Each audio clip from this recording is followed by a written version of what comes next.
Quelles sont d'après vous les origines du terrorisme? Alors, les origines du terrorisme, il faut aller les chercher dans la Révolution française. Pendant la Révolution française, dans Paris, il y avait déjà des terroristes qui décapitaient des gens.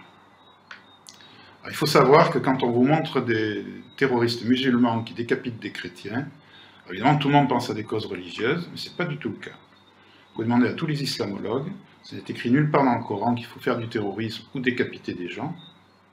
Par contre, pendant la Révolution française, il y avait déjà des terroristes qui décapitaient des gens, et ils n'ont pas décapité n'importe qui. Ils ont décapité les proches du roi, ils ont décapité les ministres du roi, ils ont décapité le gouverneur de la Bastille, les gardes du roi, ils ont promené leur tête sur des pics pour effrayer le roi, pour que le roi fuie à l'étranger et qu'il perde ses droits à la couronne. Et on sait d'ailleurs que la fuite du roi à l'étranger a été payée par l'ambassade britannique. Alors moi j'ai enquêté, j'ai retrouvé les noms des terroristes, et je me suis aperçu que c'était les mêmes terroristes qui avaient organisé les massacres de septembre, et que ces gens-là obéissaient à des agents de l'Angleterre, dont le plus célèbre était Étienne Clavier.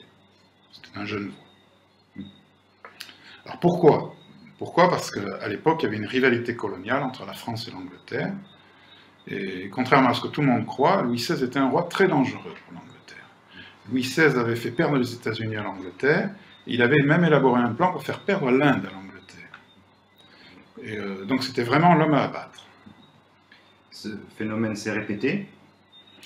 Ce phénomène, oui, bon ça c'est pour la Révolution française, mais il y a eu beaucoup d'autres cas de terrorisme. Vous avez eu le plus célèbre, ce sont les Brigades Rouges. Les Brigades Rouges, c'est un terrorisme italien qui était infiltré par la CIA pour discréditer le parti communiste italien. Ça a très bien fonctionné aussi.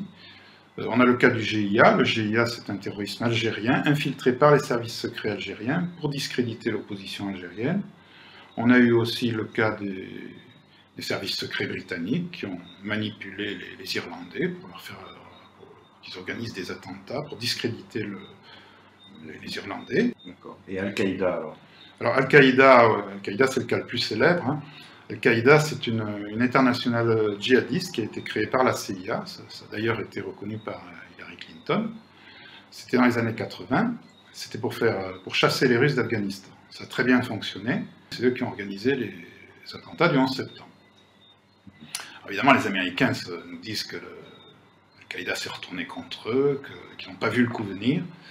Alors qu'ils se soient retournés contre eux, moi je veux bien, mais qu'ils n'aient pas vu le coup venir, ça, on sait que c'est faux. On sait que c'est faux, puisque... Alors ça, c'est officiel. George Bush a reçu un rapport de la CIA qui le prévenait de ces attentats. D'ailleurs, nos services secrets ont prévenu la CIA. Les Américains étaient au courant que les avions pouvaient être utilisés comme projectiles sur des bâtiments. Ils étaient au courant des compagnies aériennes qui seraient attaquées.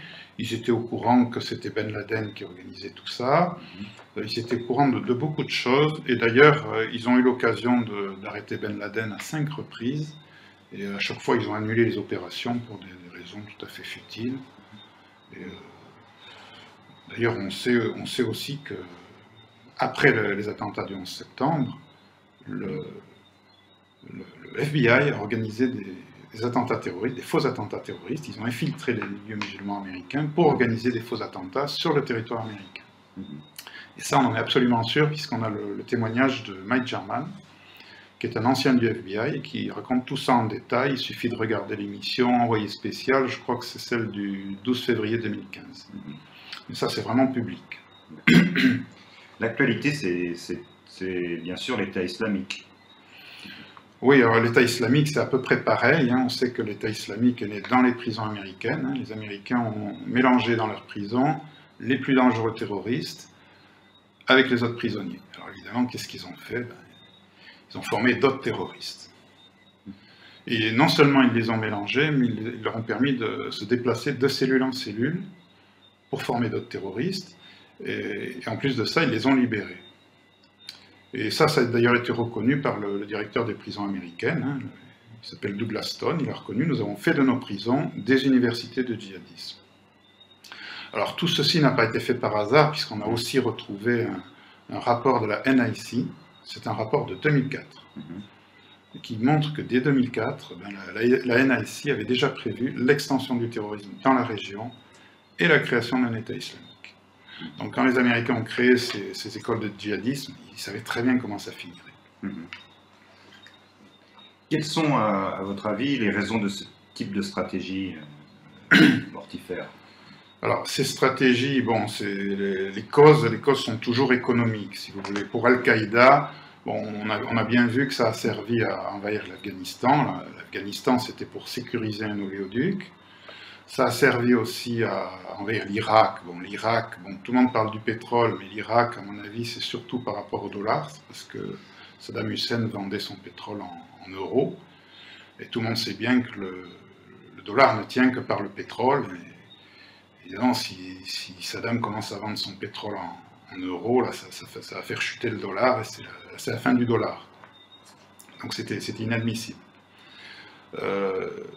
Alors surtout, ça a servi à espionner le monde entier. L'Europe est obligée de se laisser espionner, parce que si vous ne vous laissez pas espionner, ben, vous êtes complice des terroristes. Une espèce de chantage.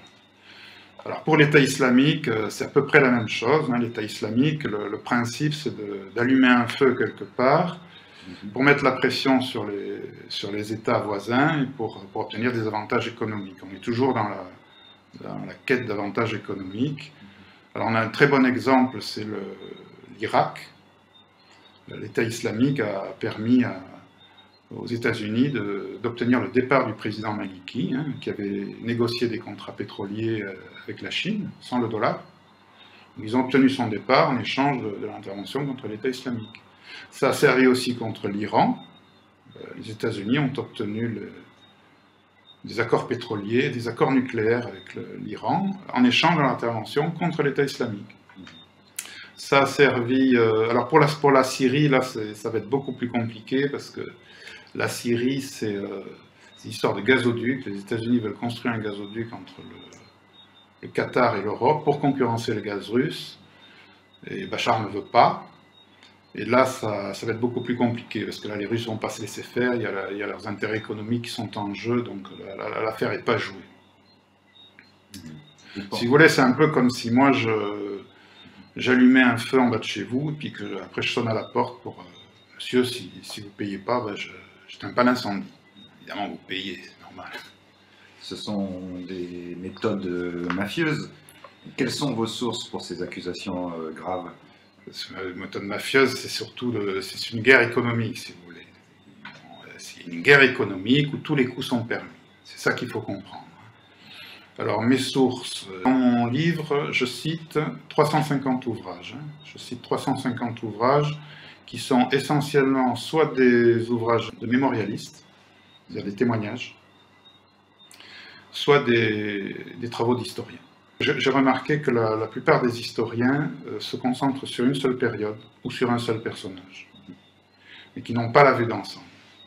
Alors moi, ce que j'essaye, c'est d'avoir cette vue d'ensemble, c'est-à-dire je rassemble tous les témoignages, je rassemble tous les travaux d'historiens, parce que je me suis aperçu que tous ces travaux sont complémentaires, et que c'est en les rassemblant qu'on fait des découvertes. Donc c'est comme ça que je travaille, et je fais pareil pour les époques. C'est-à-dire que je travaille sur toutes les époques à la fois, c'est là qu'on s'aperçoit que l'histoire se répète, sans arrêt. Il y a déjà des terroristes qui décapitaient des gens pendant la Révolution, mais il y en a encore de nos jours. Si vous voulez, moi je rassemble parce que c'est un peu comme un puzzle, si vous voulez. Si vous avez un puzzle, si vous n'analysez qu'une pièce du puzzle, vous ne comprenez rien. Si vous rassemblez les pièces, même si vous avez que la moitié des pièces, vous voyez à peu près qu'est-ce que c'est. En travaillant avec cette méthode de recoupement, vous avez fait beaucoup de découvertes? Sur la totalité du livre, il y a à peu près une cinquantaine de découvertes. Ouais. Alors, si vous voulez, dans mon livre, je ne parle pas que du terrorisme. Je ne parle pas que du terrorisme. J'ai un chapitre sur la Révolution française, sur l'histoire secrète de la République.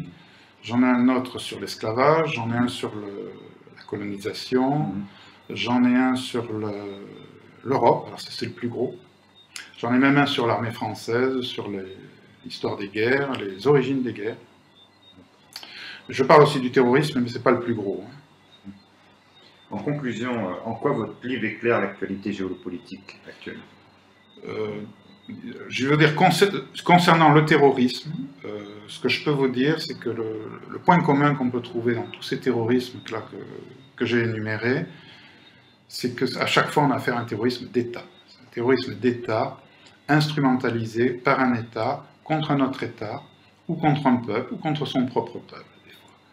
Et les causes sont toujours économiques ou politiques, mais en aucun cas religieuses. Les religions servent à manipuler les gens, et ce ne sont pas les vraies causes.